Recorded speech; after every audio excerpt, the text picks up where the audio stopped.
Welcome to the deep dive. You bring us the source material, the articles, the research, maybe your own notes, and well, our mission is pretty simple. We dive in, cut through all the noise, and pull out the most important insights for you. You know, the surprising facts, the things that help you get informed fast. Think of it as getting the concentrated essence of knowledge tailored just for you. Today, we're doing a deep dive into a really specific, fascinating piece of text, an entry from William Boericke's classic Homeopathic Materia Medica. And the subject, Apis mellifica, yes, the honeybee. That's right. And Materia Medica texts like Boericke's, well, they're foundational in homeopathy. They're essentially these comprehensive reference books cataloging thousands of observed and reported symptom pictures, those associated with substances used as remedies. It's a very dense, specific kind of literature. So our goal here is really to explore this one entry, Apis mellifica, and understand the highly detailed symptom profile that Boericke's text attributes to it. Right. So our mission today is to unpack this dense description of Apis. We want to highlight what's most significant, maybe what's surprising, and help you quickly grasp the key characteristics linked to the honeybee, at least according to the source. We really want you to walk away with a clear picture of how this particular text describes this remedy's action and its indications. Okay. Let's unpack it. Okay, let's start right at the core. The absolute fundamental action described in Boericke's text for Apis mellifica, it says, on cellular tissues causing edema. Edema, right, swelling. Exactly, swelling caused by fluid buildup, specifically in the skin and the mucous membranes, those moist linings inside the body. This fluid accumulation, this edema, it's presented as the central theme, really the primary effect of this substance within this homeopathic system. And that feels very intuitive, doesn't it? Because the source itself, Boericke's text, explicitly states that the very characteristic effects of an actual bee sting, well, they're considered unerring indications for when this remedy might be relevant. So you immediately think of that reaction, the sting. Precisely. And the text lists those key symptoms that mirror it. The swelling or puffing up, that's the edema you mentioned. A red, sort of rosy color to the area, stinging pains, soreness, and this strong intolerance of heat, and even the slightest touch. Yes, those are classic descriptors listed there. And it also notes that symptoms often get worse in the afternoon. That's another key modality mentioned, the afternoon aggravation. But here's where it gets really interesting, I think. Yeah. Because according to this source, the described action of Apis, well, it goes far beyond just mimicking a simple bee sting. Absolutely. That's a crucial point. The text then details the pathological states, essentially, the illnesses or conditions where Apis is indicated based on this core action of edema. It lists things like erysipelatous inflammation. That's a skin infection, right? Red, swollen. Exactly. A specific bacterial skin infection. Also, dropsical effusions, that just means fluid collecting in body cavities, and anasarca, which is more like severe generalized swelling throughout the whole body. It also points to acute inflammation of the kidneys and other what are called parenchymatous tissues, basically the essential functional tissue of solid organs. Okay, so it affects more than just the skin surface. Definitely. The text highlights its special affinity, its sort of target areas, the outer parts, yes, the skin, but also the coatings of inner organs, and especially serous membranes. Serous membranes, those are the thin linings. Yes, the smooth membranes lining body cavities and covering organs, like the pleura around the lungs or the pericardium around the heart. So it's specifically mentioned for serous inflammations where fluid builds up. Boericke calls out inflammation of the membranes of the brain, the heart, and pleuritic effusion, that fluid around the lungs. Got it. And then on a more general level, beyond specific spots, what kind of overall feelings does the source describe? Well, a major one listed is extreme sensitiveness to touch and just general soreness sort of all over. People might feel constricted sensations are mentioned, a feeling of stiffness, or even this really weird sensation described as of something torn off in the interior. Torn off in the interior. That's oddly specific. It is. And there's also significant prostration listed, which means profound weakness or exhaustion. Okay, now let's dive into the specifics, system by system, because you said this is where the text gets incredibly detailed. What about the mind? Yes. The mind section in Boericke for Apis is fascinatingly broad. It really spans a wide spectrum. On one end, you have states of apathy, indifference, unconsciousness, even stupor, almost a coma-like state. Okay, very low energy, unresponsive states. Right. But then within that stupor, the text lists sudden sharp cries and startings, and get this, it can even alternate with erotic mania. Wait, erotic mania, alternating with stupor. That's what the text says. That juxtaposition of deep unconsciousness with sudden agitation and intense, maybe even inappropriate excitement. It's certainly a striking detail included in the source. Wow.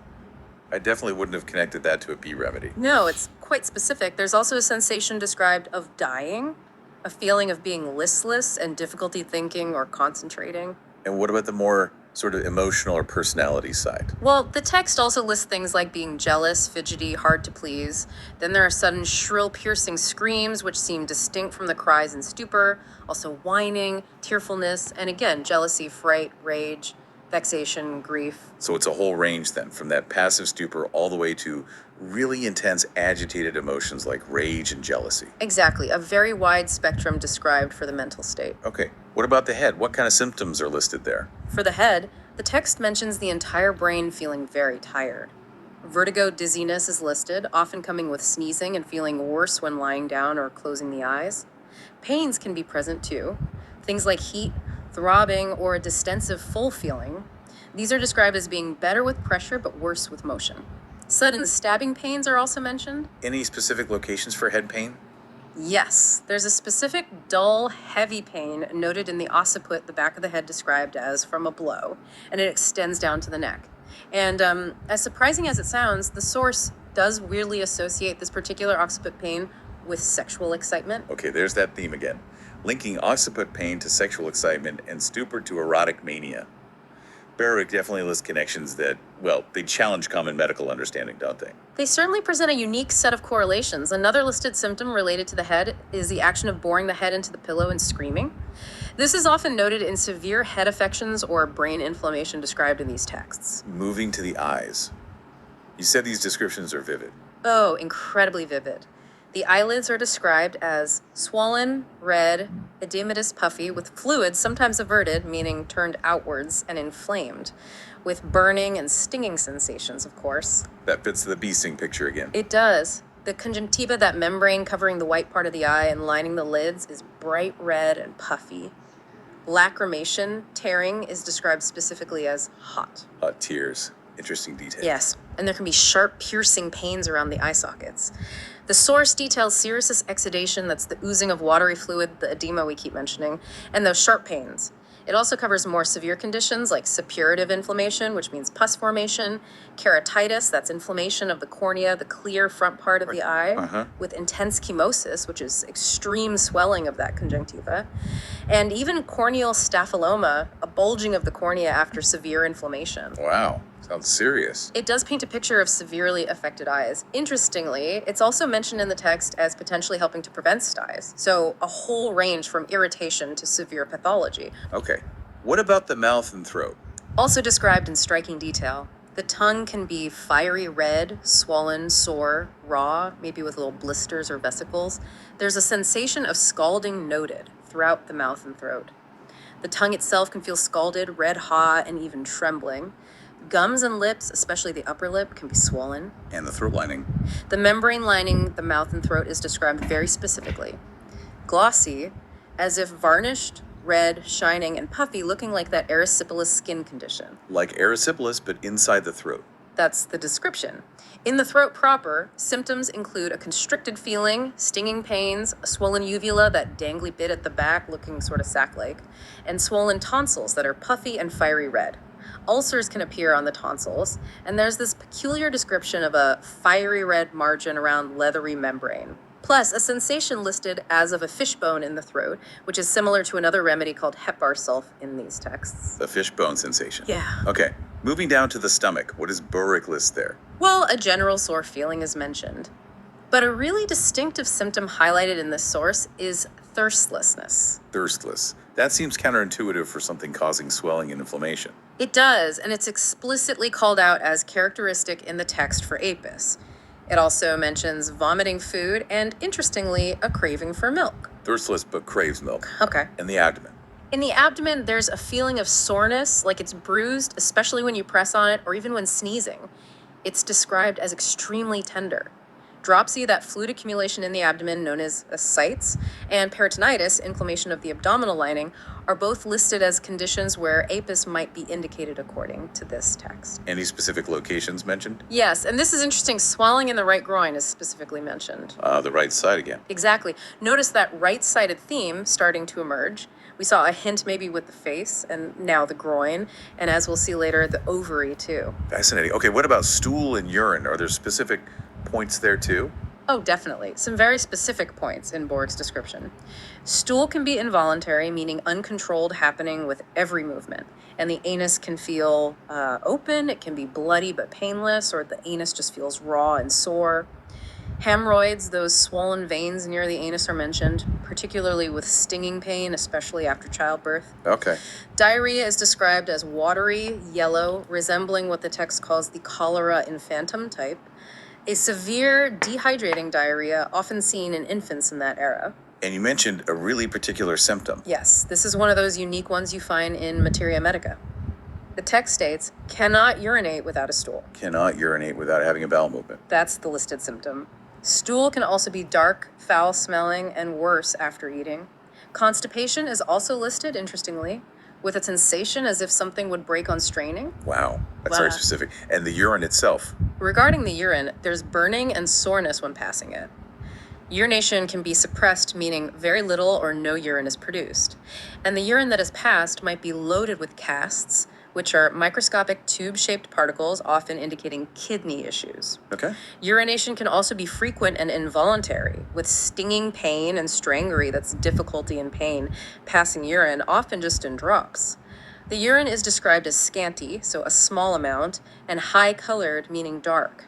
Incontinence, the inability to control urine flow, is listed too. And the last drops pass burn and smart intensely. So the fluid issues really run through many systems, don't they? From the general edema to these specific urinary problems. Exactly. The theme of fluid imbalance and irritation seems quite pervasive in this description. What about symptoms specific to females? For females, the source lists edema, that swelling again of the labia, the folds of skin around the vaginal opening. And a key modality here, something that makes the symptom better, is relief from cold water. Cold water helps the swelling there. That's important. Yes, a key modality listed. There's also soreness and stinging pains in the area. Ovaritis, inflammation of an ovary, is mentioned, and specifically worse in the right ovary. There it is again, the right side preference.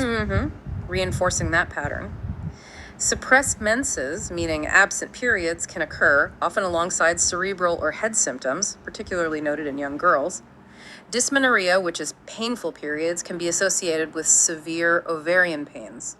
Oh, Metrorrhagia, that's heavy uterine bleeding outside of periods, is listed as profuse, coming with a heavy feeling in the abdomen, faintness, and stinging pain. There can also be a sense of tightness and a bearing down feeling in the pelvis. Ovarian tumors and metritis, inflammation of the uterus itself with stinging pains are also mentioned, along with great tenderness over the abdomen and the uterine region. so quite a focus on the ovaries and uterus with those characteristic stinging pains and tenderness. Yes, and often that right-sided ovarian focus. What about the respiratory system? Respiratory symptoms listed include hoarseness and dyspnea, that's hurried and difficult breathing. Edema, the swelling of the larynx, the voice box is listed. And this can lead to a really terrifying sensation described as if he could not draw another breath, a feeling of suffocation. Wow, that sounds frightening. It does. A short, dry cough coming from above the sternum, the breastbone, is mentioned, as is hydrothorax, which is fluid in the chest cavity around the lungs. Okay. Let's move to the extremities and the skin.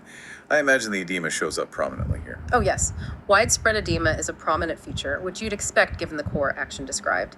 Synovitis, inflammation of the lining of a joint, is mentioned. A felon, that painful infection at the fingertip, is listed for the beginning stages.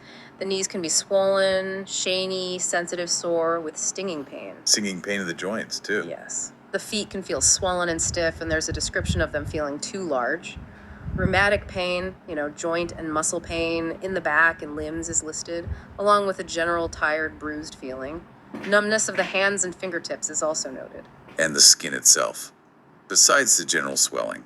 Skin symptoms include hives, those itchy, raised welts with intolerable itching, and again, edematous swellings. Swellings after bites are noted as sore, sensitive, and stinging. The bee sting connection right there. Exactly. Erysipelas, that skin infection, appears again characterized by sensitiveness, swelling, and that rosy red color. Carbuncles, which are clusters of boils, are mentioned with burning, stinging pain.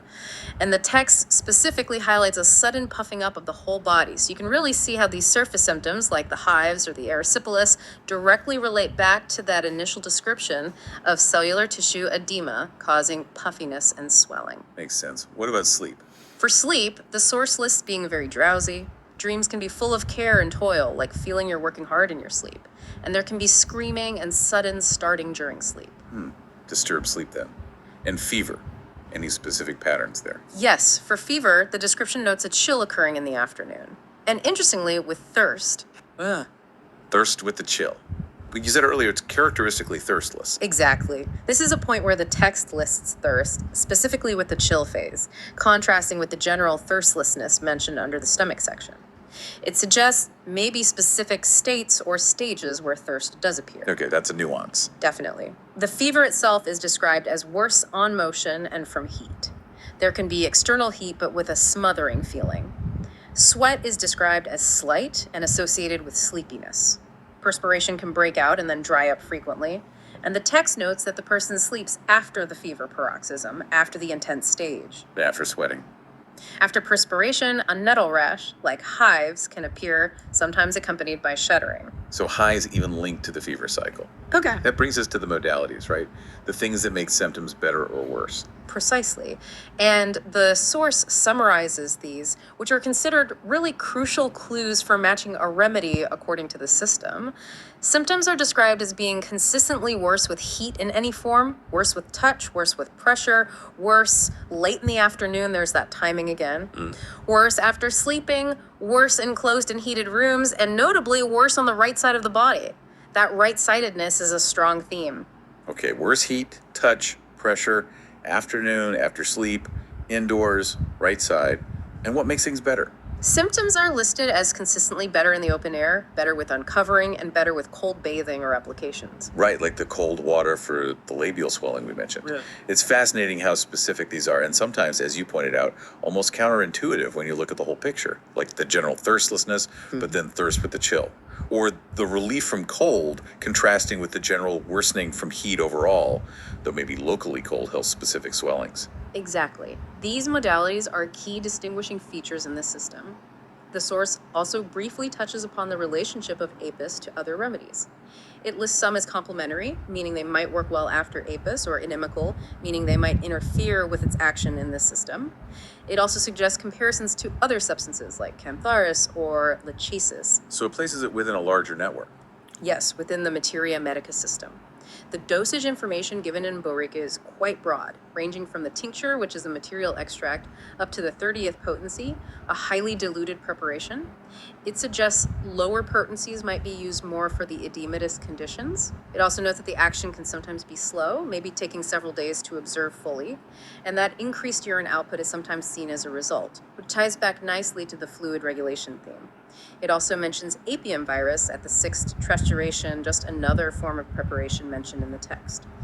This section just reports how the source describes the remedy's context and use within its own system. So putting this all together, what does this deep dive into just one entry from Boericke's Materia Medica really tell us?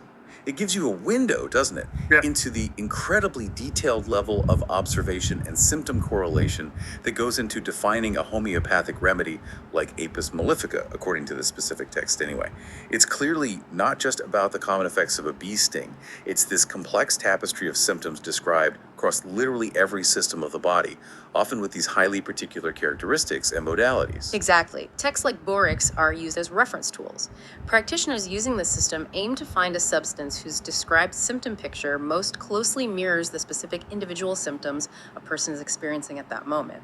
It isn't about diagnosing a disease in the conventional sense, like you have condition X. It's about finding a pattern match. A pattern. Yes. From the general feelings like the swelling and the stinging, through patterns like the right-sidedness or the fluid issues we discussed, right down to those highly peculiar details, like the sensation of something torn off inside, or not being able to urinate without a stool, or that really fascinating mix of mental states from stupor to mania. It's really a snapshot of a specific historical approach to linking substances, in this case the honeybee, and the incredibly diverse ways human bodies can manifest illness or imbalance. It shows a system built on meticulous observation and the correlation of symptoms, even those symptoms that might seem completely unrelated in other medical frameworks. So perhaps a thought to leave you with, drawn directly from the kind of depth we find in source material like this. Just consider the sheer volume, the minute detail, and sometimes the sheer strangeness of the symptoms that this tradition associated with one single substance, the common honeybee. What is this level of specific mapping of effects, bridging physical sensations, emotional states, peculiar behaviors, specific timings, reactions to temperature? What does it tell you about the different ways healing traditions throughout history have observed, categorized, and sought to understand human suffering? It's certainly a rich area for further thought, well beyond this specific text. Absolutely. The depth of observation captured in texts like this, like Boericke's, is truly remarkable, even if the connections sometimes seem unusual or challenging from our modern perspective. Thanks for joining us for this deep dive into Boericke's Apis Mellifica.